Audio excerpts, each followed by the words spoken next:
Hello again. Happy Sunday, beautiful people. I know that whatever time, whatever day it is where you are, it is good and getting better and better all the time. I have some powerful things to talk about today, so I want to just move right into it. But before we get into the message, I would love for you to join me in affirming this centering prayer. If you could repeat after me. I welcome the spirit of truth into my mind and let it grow in my heart. Thank you, God, in me, through me, and as me. Amen, Ashé, and so it is. So it is. Yes, yes.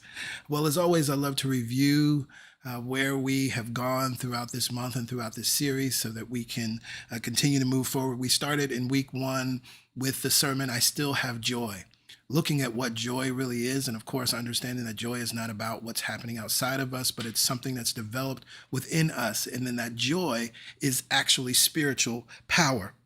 In week 2, the gospel of well-being, we looked at what well-being is all about, which is another word for prosperity. And then we looked at the 5 pillars of complete prosperity. We looked at God consciousness and prosperity consciousness. We understood that we must prosper together. We learned how to prosper on purpose. We learned that we must give and prosper. And when we practice those 5 pillars, we inevitably will begin to live in well-being. We will experience happiness, radiant health, success, and financial abundance, money in every area of our lives. Last week, how to thrive in 2025. I said in that message that connection through meditation and affirmative prayer will support you in thriving in 2025. These are means to a definite and practical end. The more regulated you become, the more integrated this way of being becomes in your life, the more effortless your manifestations will become. This year, we are doing more than just survive. We will thrive and prosper 2025. And in order to thrive, we must make an important connection. In order to thrive, we must close our eyes to the external and open our minds to the internal. And I love that over the past week, as we are experiencing the effects of this new administration, I've seen many people that are affirming the reality that it's important that we have a spiritual practice. We have a practice that supports us in tapping to the infinite well so that we can stand firm and do what is ours to do as we are facing the effects of this administration. And so finally, our last word as we are in our series, Prosper 2025, joy, well-being, connection, the last word is abundance. It's our final word.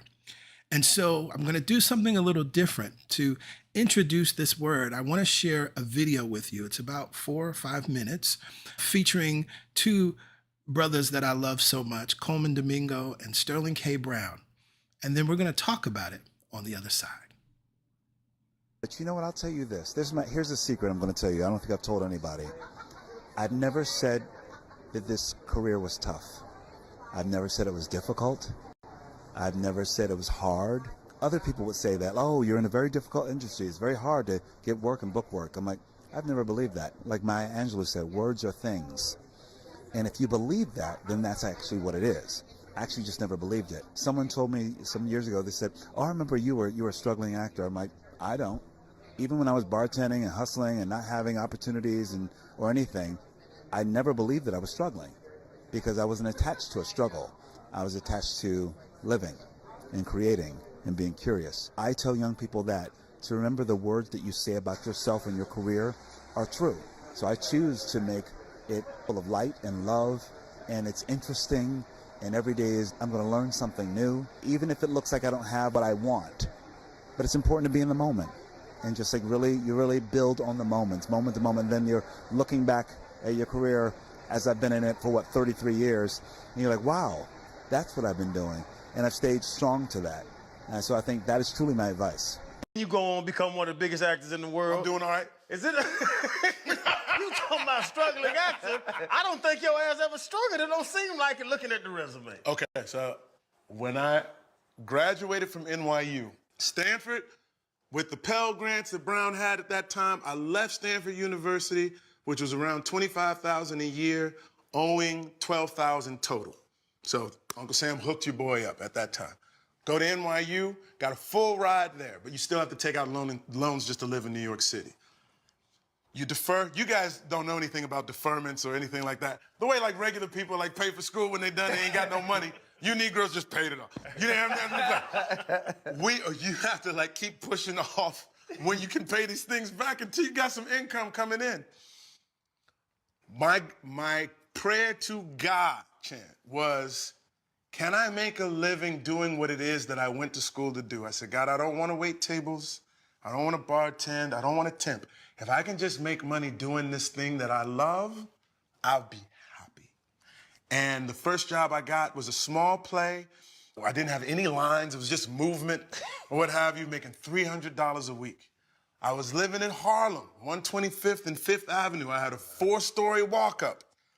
It was a shared bathroom for the hall, not a bathroom for the apartment, a bathroom for the hall, a furnished room with a hot plate and a window.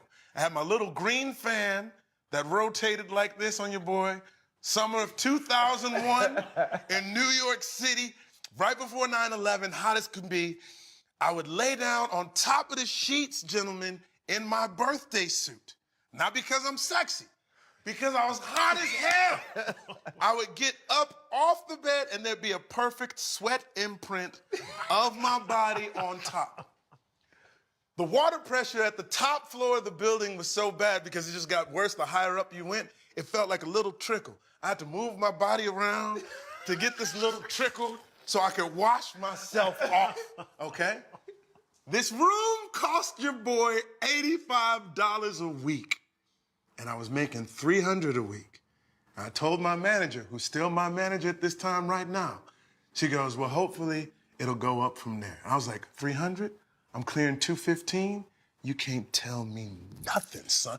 I was so happy that I didn't have to do anything else to pay the bills. Right. You go to the Chinese shop, you get a lunch special. That lunch special can last you from lunch to dinner. You know what I'm saying? Like, you figure it out. At no time did I feel poor. Was I below the poverty line? Absolutely. But all my needs were met. But I was never complaining about anything. Like, I have been Yes, yes. The last line he said there, I have been incredibly blessed. Now, I think just watching those two videos, particularly if you haven't seen them before and they've been circulated on social for a while, already they preach all by themselves. You can go home, right? And I know we have a lot of working actors in our community and creatives in our community and entrepreneurs that supplies in so many different ways. I want to just pull out, there's so many beautiful things that they shared, and we're going to keep coming back to them. But Colman Domingo, he said, words are things. He said, he learned that from Maya Angelou. He said, I wasn't attached to struggle. He said, I never said it was difficult. He said, I never said this career was tough. I was attached to living and creating and being curious. And then Sterling K. Brown, he says, if I can just make money doing this thing I love, I'll be happy. He said, I'm clearing 215. You can't tell me nothing, son. I was so happy that I didn't have to do anything else to pay the bills.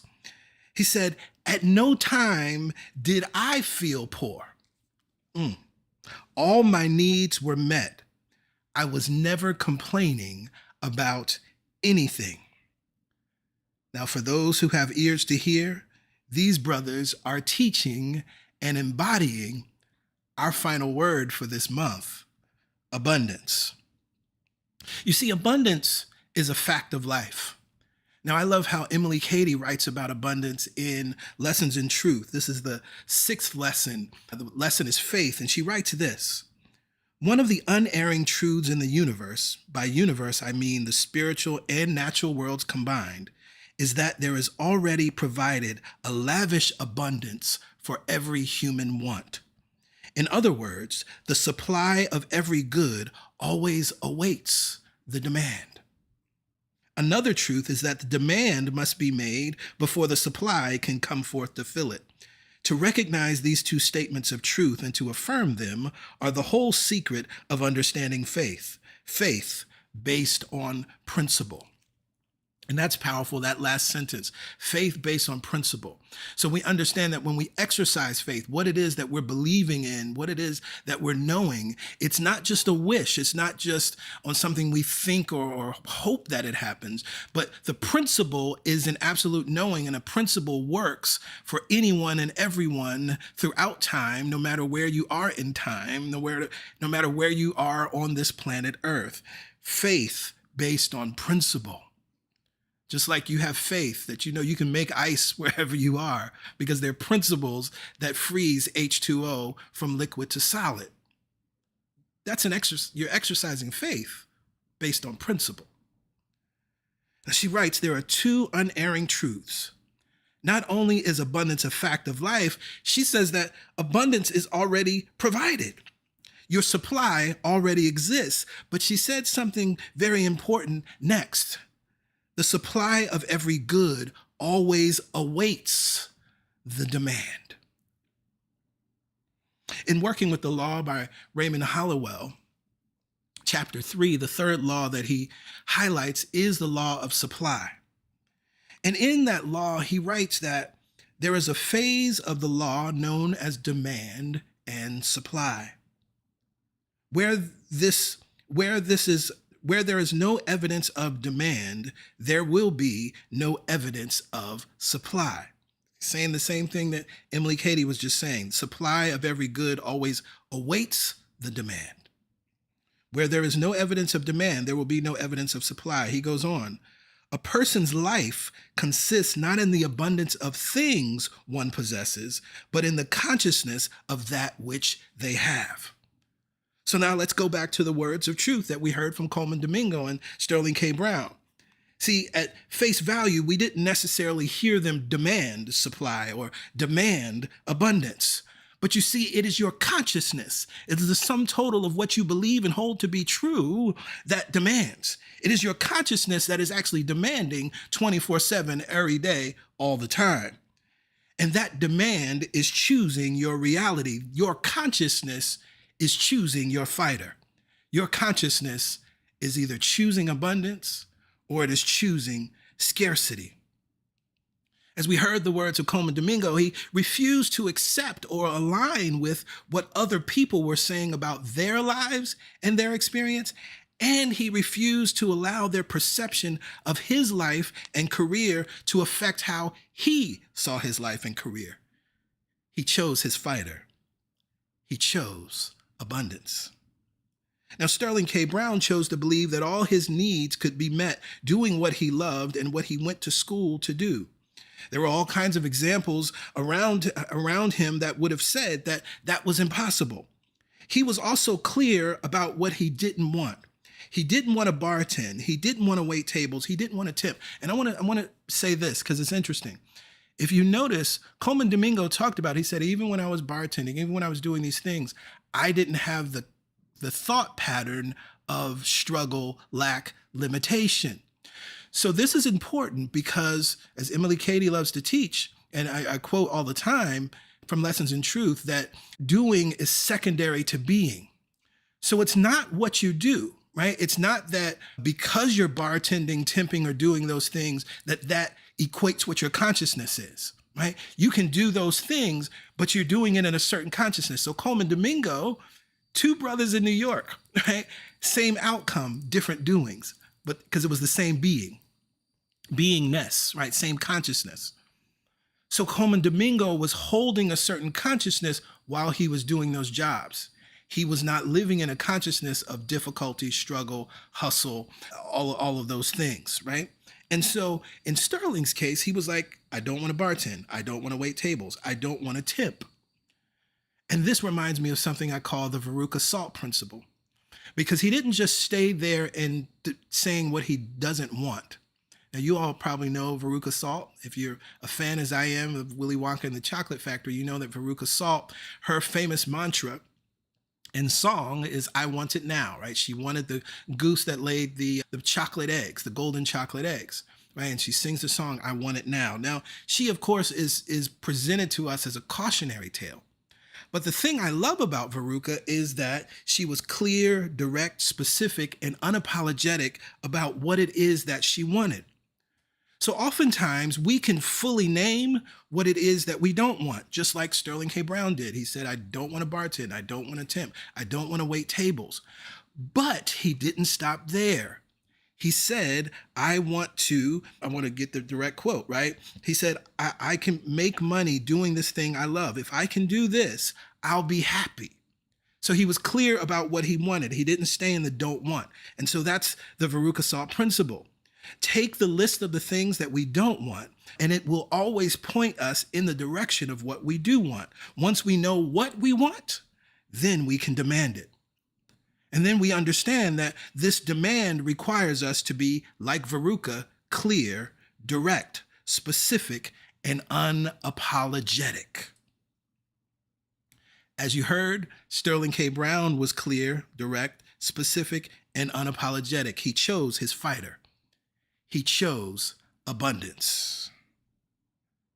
Now, earlier, I read the words of Emile Cady that there are two unerring truths about abundance. And so that second part is echoed by Raymond Holliwell, who probably learned from studying Emile Cady, and it's echoed in her words as well. Emile Cady writes, another truth is that the demand must be made before the supply can come forth to fill it. Holliwell writes, where there is no evidence of demand, there will be no evidence of supply. And so here's where I get in your business a little bit.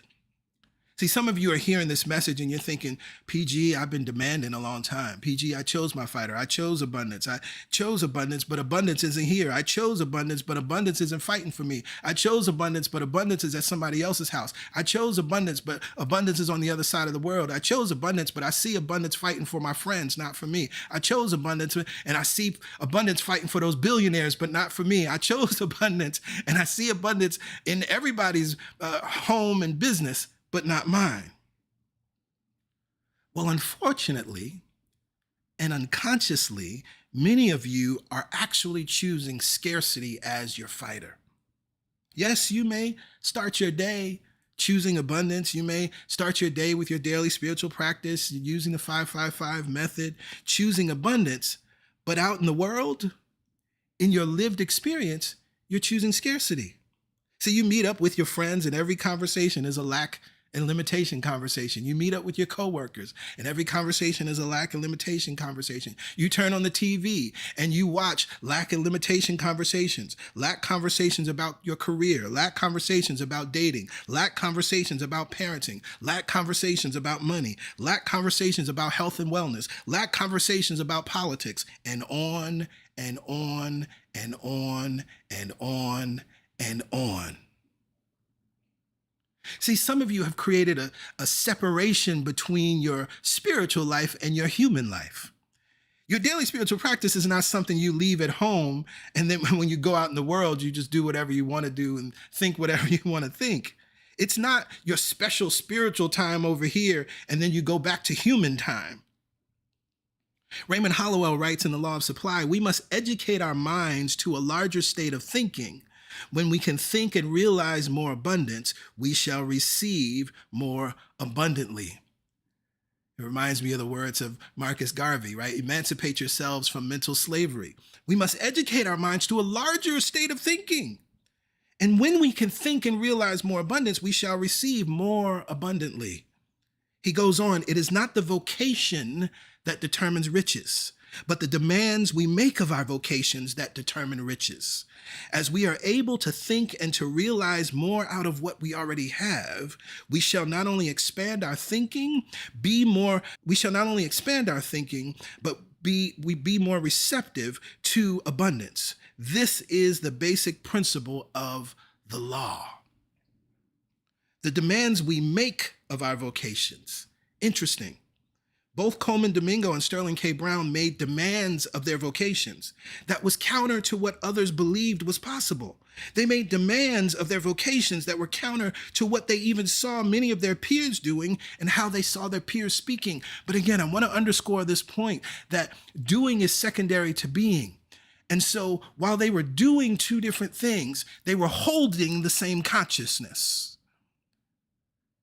And so that's why I'm never interested in what somebody's doing. I'm never interested in what your current career is. I'm never interested in what your work may be.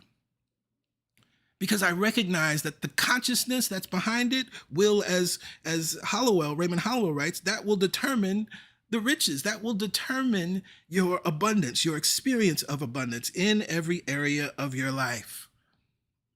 But there's another thing that he said there.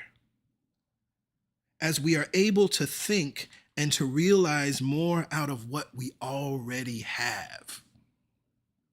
What we already have? But if we're trying to get abundance, if we're trying to be abundant, we're not abundant now. We're trying to become that, yes? Well, that's not how it works.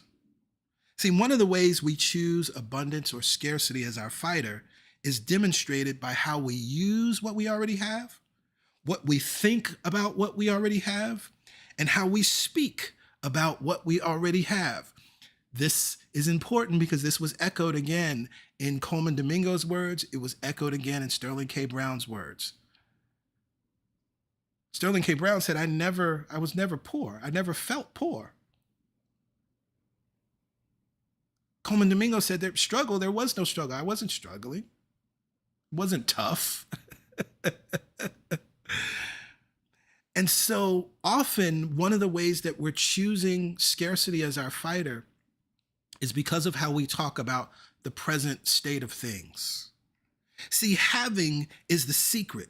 But if you think that what you have is not enough or you're ashamed of it, unfortunately, the way the principle works, you will get more of the same. It's not a punishment. It's feedback so that you can make a new change. It's an outcome so that you can change the input. And of course, this reminds us of the parable that we received from Jesus, Matthew 25, right at the end of the parable of the talents or the parable of the coins, right? Because we hear that word talent in English and we're thinking about gifts, skills, and talents. But it was a parable about coins, right? About money. And at the end of the parable, we have the words of Jesus, for everyone who has, more will be given, and he will have abundance. But from him who has not, even what he has will be taken away. Again, that's not a punishment. That's not a judgment from God. It's a principle. And we understand this from a neuroscientific perspective now because we understand how the mind works, right? We understand how the power of the focus of our attention creates neural networks and neural pathways. And we recognize that there's so much information that our brains are being inundated with that it has to filter things out, right? We can't pay attention to everything that's happening simultaneously. And so with putting the focus of our attention on what we have and looking at it from a abundance perspective, what happens is that then our brains literally start to look for more things that match that. They start to cull from our life experience and attract and inform our choices from that experience. And so then it appears like a magical manifestation, right? It appears like unexpected things happening, but actually it's a logical outcome based on how our brains work. Now, Abraham Hicks likes to say it this way: make peace with where you are. If you cannot make peace with where you are, then the unfulfilled desires are very slow in becoming fulfilled, because that angst you feel about things not yet happening is an indication of a vibration that's literally holding it apart from you. Now, again, when we hear that, see, we're thinking magical thinking, oh, there's some magical vibration that's holding it apart from me. But what it is, it's you have a abundance filter and you have a scarcity filter. And if the scarcity filter is turned on, everything you see is going to be viewed through that filter. It's literally a network in your own mind. And so it's important that you choose your fighter and turn on the abundance filter. And so then everything you see, you're seeing it through that lens. And when you're unable to see it, you know that it's possible. So you go within and talk to God within you and ask God to show me how this is operating through me and for me. Abraham Hicks goes on, make peace with wherever you stand. And here's the most important part. When you feel despair or anything that doesn't feel good and you reach for a thought that feels better, what comes right along with that is a conscious awareness that you do have some control of your experience. Scientists talk about this as agency. And this is one of the differences, right? This is why I talked last week about connection and abundance and affirmative prayer and what that does to the brain, because you start to feel and have a sense of agency. When you have a sense of agency, you can choose. I talked about the young man who had started practicing TM. He was considered a troublemaker and a troubled student. He was someone that got in fights all the time. After operating in that connection, he found his agency. He could choose. He could see the two paths, and he realized he wanted to choose the path of ease. Similarly, this is what we must do so that we can choose between abundance or scarcity. And friends, we cannot emphasize enough the importance of that conscious awareness that you can do something about the way you feel. This is powerful because this is really the truth, that you always have a choice. This is what Colman Domingo demonstrated. This is what Sterling K. Brown demonstrated, that they had agency. They had a choice. There are all kinds of ways of thinking and being that people are holding out here in the world. That's their choice. That's their prerogative. But they realized from their conscious awareness that they could do something about the way that they feel, that they had agency, that they could choose their fighter. They could choose abundance or choose scarcity. And again, you got to choose this fighter first. And then it doesn't matter what you do. If you choose your fighter as abundance and then go work for the sanitation system, you will be abundant, right? If you choose abundance as your fighter and decide to do admin work, even though that's not your biggest dream, you will experience and have abundance. Abundance is a fact of life, but you must choose abundance.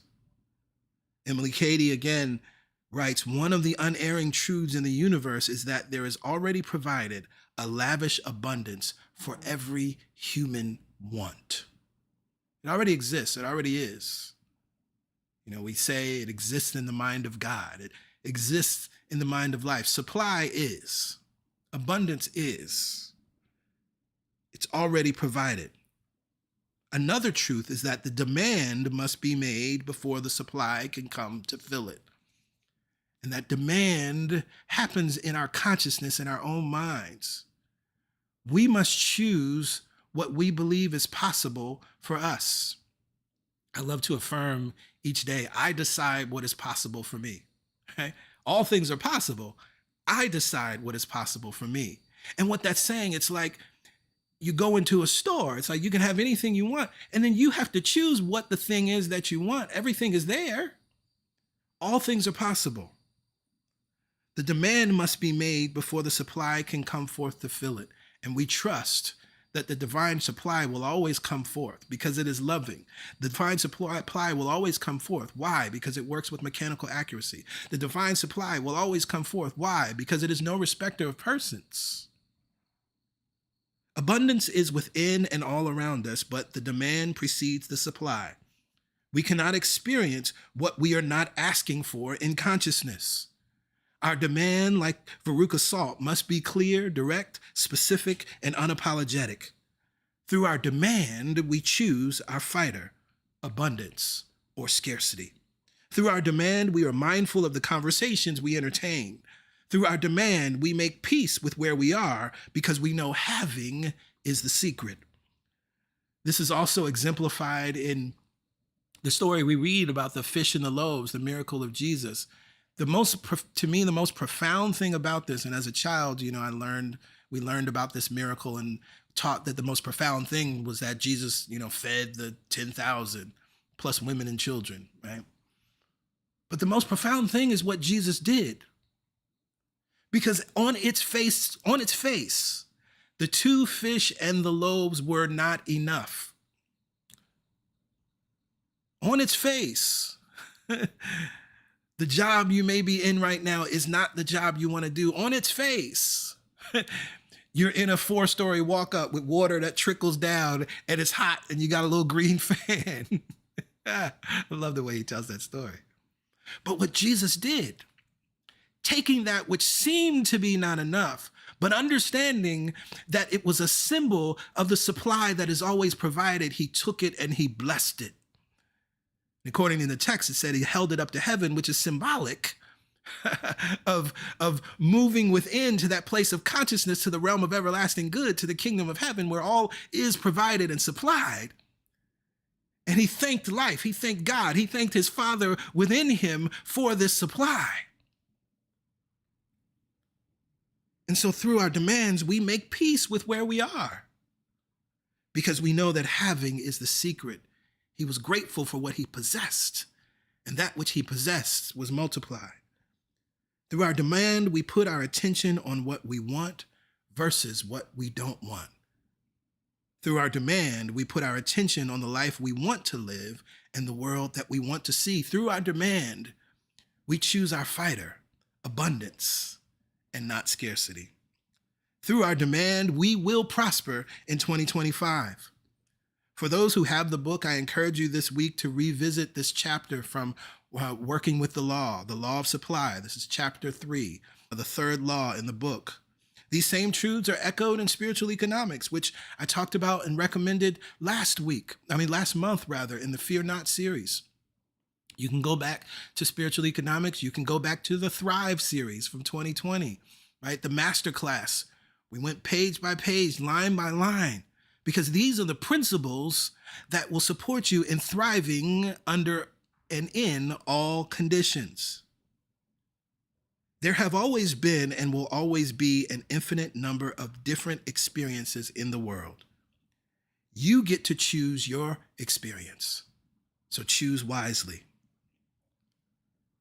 As we endeavor and know that we will prosper in 2025, we choose joy. As we know that we will prosper and are prospering in 2025, we choose well-being. As we know that we will and are prospering in 2025, we choose connection. As we know that we will and we are prospering in 2025, we choose abundance. We let it be so. And so it is, and so it is, and so it is. Amen. Ashé. And so it is. For this truth, I am so very grateful.